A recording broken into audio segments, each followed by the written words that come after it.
06 98 480 55 806. ఈ రోజుల్లో ఎక్కడ చూసినా ఏ ఇంట్లో చూసినా మోకాళ్ళ నొప్పులే సమస్య. యుక్త వయసు వారికి మోకాళ్ళ నొప్పులే, మధ్య వయసు వారికి మోకాళ్ళ నొప్పులే.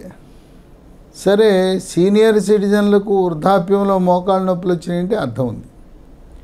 ఈ మోకాళ్ళ నొప్పులకు రావడానికి చిన్న వయసులోనే కారణం ఏంటంటే,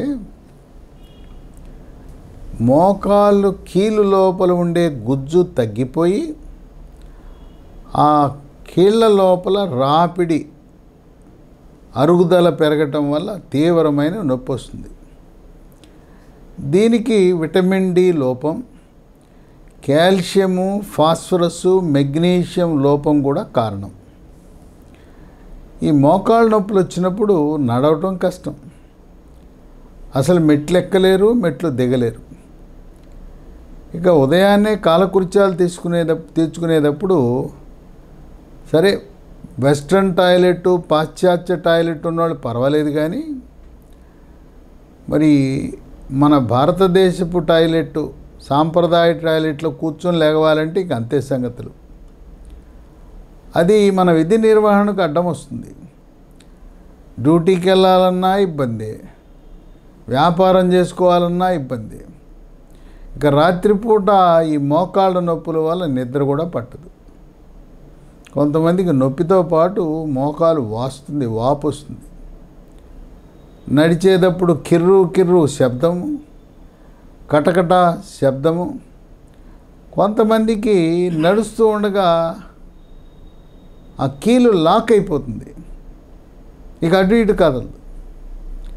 ఈ విధంగా ఈ మోకాళ్ళ నొప్పులు ఒక పక్క రావచ్చు, రెండు పక్కలు కూడా రావచ్చు.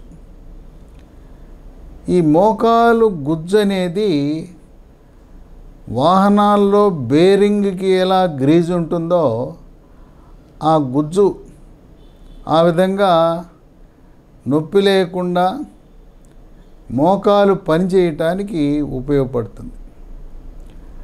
చిన్నప్పుడు పిల్లలు కబడ్డీ ఆడుకున్నప్పుడు మోకాలుకు దెబ్బ కానీ, లేదు కొన్ని సందర్భాల్లో ఎత్తు మీద నుంచి, చెట్టు మీద నుంచో గోడ నుంచో కింద పడినప్పుడు మోకాలుకు దెబ్బ తగలటం. ఇంకో గుణం ఏంటంటే, గాడిద గుర్రం దాని వెనకాల నిలబడితే అది జాడించి ఈడ్చి తన్నుతుంది. గాడిదో గుర్రమో తన్నిందంటే అది ఒక్కోసారి మోకాలు చిప్ప మీద తన్నుతుంది. లేదు ఏదైనా ప్రమాదం జరిగినప్పుడు ఈ మోకాలుకి దెబ్బ తగులుతుంది, రోడ్డు ప్రమాదం జరిగినప్పుడు. ఈ విధంగా గతంలో జరిగినది ఒక 15-20 ఏళ్ల తర్వాత ఆ పాత నొప్పి బయటేస్తుంది. ఇక ఈ మోకాళ్ళ నొప్పులు అనగానే సొంత వైద్యం మొదలు పెడతారు, నొప్పి ట్యాబ్లెట్లు వాడటం మొదలు పెడతారు. లేదా మందుల షాపుకి వెళ్ళి నొప్పి ట్యాబ్లెట్లు తెచ్చుకుంటూ ఉంటారు. ఆ నొప్పి ట్యాబ్లెట్లు, పెయిన్ కిల్లర్లు వాడితే మూత్రపిండాలు పూర్తిగా సర్వనాశనం అయిపోతాయి. దీర్ఘకాలికంగా ఈ నొప్పి ట్యాబ్లెట్లు వాడుతున్న వారు మీ మూత్రపిండాలు ఏ మేరకు చెడిపోయినాయి అని తెలుసుకోవాలంటే రక్తంలో క్రియాటినిన్ అనే పరీక్ష చేయించుకుంటే తెలిసిపోతుంది. సాధారణంగా 1 ఉండాలి, 1 మిల్లీగ్రాము. అది 1 కంటే దాటిందంటే మూత్రపిండాలు క్రమేణా పాడైపోవటం మొదలు పెడతాయి. మూత్రపిండాలతో పాటు నొప్పి ట్యాబ్లెట్లు వాడితే కడుపులో నొప్పి వస్తుంది. దానికి కారణం ఏంటంటే, జీర్ణాశయంలో ఉండే సున్నితమైన పొర దెబ్బతిని పేగు రాపిడి, పేగు ఒరిపిడి, పేగు పుండు ఏర్పడటం వల్ల కడుపులో నొప్పి. అందువల్ల విచక్షణారహితముగా నొప్పి ట్యాబ్లెట్ వాడకూడదు. 10 రోజులు దాటి ఎవ్వరూ కూడా నొప్పి ట్యాబ్లెట్లు వాడటము అవివేకము. మార్కెట్లో అనేక రకమైన నొప్పి ట్యాబ్లెట్లు ఉన్నాయి. ఎముకల డాక్టర్ల దగ్గరికి వెళ్ళినా కూడా, డాక్టర్ల దగ్గరికి వెళ్ళినా ఈ నొప్పి ట్యాబ్లెట్లు రాస్తూ ఉంటారు, అవి వాడకూడదు. ఇంకా కొంతమంది మోకాలు నొప్పి రాగానే ఎముకల డాక్టర్లు, ఆర్థోపెడిక్ డాక్టర్ దగ్గరికి వెళ్తే మోకాలు లోపలకు ఒక ఇంజెక్షన్ వేస్తారు. అదేదో తాత్కాలిక ఉపశమనం తప్పనించి శాశ్వత పరిష్కారం కాదు. ఇక ఈ మధ్య ఎక్కడ పడితే అక్కడ వ్యాపార ప్రకటనలు సోషల్ మీడియాలో, వార్తాపత్రికల్లో, టీవీల్లో PRP ప్లేట్లెట్ రిచ్ ప్లాస్మా వల్ల అద్భుతాలు జరుగుతున్నాయి, తప్పుడు వ్యాపార ప్రకటనలు ఇస్తున్నారు. ఈ PRP అంటే మన రక్తాన్ని సేకరిస్తారు. మన రక్తంలో ఉండే ప్లేట్లెట్లతో కూడిన ద్రవం ప్లేట్లెట్ రిచ్ ప్లాస్మాని మోకాల్లోకి ఎక్కిస్తారు. దీనికి 2 లక్షలు 3 లక్షలు డబ్బు పోగొట్టమే తప్పనిచ్చి PRP చికిత్స వల్ల ఇంతవరకు ఒక్కరు కూడా పూర్తిగా నయమైందని చెప్పిన వారు ఒక్కరు లేరు. సొమ్ము పోయింది, శని పట్టిందనే విధంగా ఎందుకు ప్రయోజనం లేని చికిత్సా విధానము PRP. సరే, మామూలుగా ఒక ఎక్స్రే తీస్తే మోకాల్లో ఏముందో మనకు అర్థమైపోతుంది. ఇక దీనికి లాంఛనంగా MRI పరీక్ష చేయాలని చెప్తారు. ఈ MRI పరీక్ష అనేది చాలా ఖరీదైన పరీక్ష.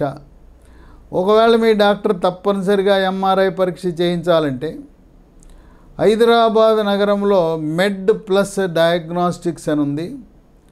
వాళ్ళ నగరంలో వివిధ ప్రాంతాల్లో పెట్టారు.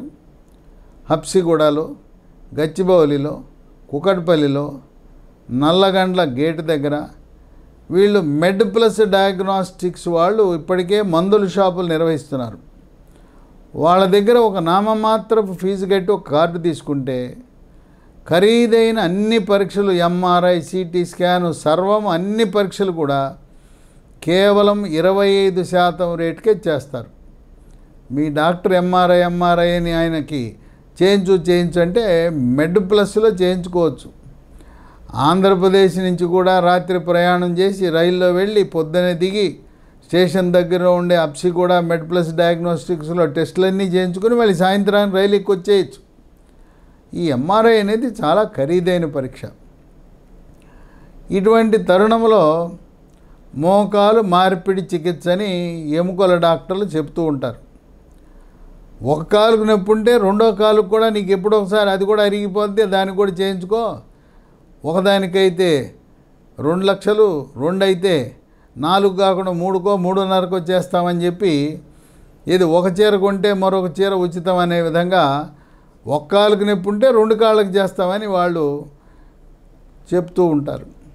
అయితే దురదృష్టకరం ఏంటంటే ఆంధ్రప్రదేశ్ రాష్ట్రంలో NTR వైద్య సేవలో కానీ, తెలంగాణలో ఉండే ఆరోగ్యశ్రీలో కానీ ఈ యొక్క మోకాలు మార్పిడి చికిత్సలు ఉచితంగా చేసే అవకాశం లేదు. అందువల్ల సామాన్యులకు, పేదవారికి, దిగువ మధ్య తరగతి వారికి అందని ద్రాక్ష ఈ మోకాళ్ళ మార్పిడి చికిత్స. పోనీ ఏమన్నా చేయించుకున్న తర్వాత ఏమైనా నయం అవుతుందా, నొప్పి తగ్గుతుందా అంటే చేయించుకోకముందు ఎలా ఉంటుందో చేయించుకున్న తరువాత కూడా అలానే ఉంటుంది. నేల మీద కూర్చోవడానికి వీలు లేదు, కుర్చీలోనే కూర్చోవాలి. మన టాయిలెట్ని ఇండియన్ టాయిలెట్ పనికిరాదు, పాశ్చాత్య వెస్ట్రన్ టాయిలెట్ వాడాలి.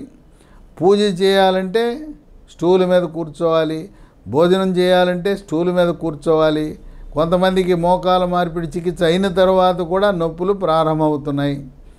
ఇటువంటి తరుణంలో మనకి ఒక వరంలా వచ్చినాయి హెర్బల్ మందులు, ఆయుర్వేద మందులు, వృక్ష సంపద నుంచి తయారు చేసిన మందులు. ఇవి వాడితే 100కి 100 పాళ్ళు ఉపశమనం లభిస్తుంది. నొప్పి తగ్గుతుంది, వాపులు తగ్గుతాయి. అంతకుముందు అడుగు తీసి అడుగు వేయలేని వారు కూడా చక్కటి ఉపశమనం పొందుతున్నారు.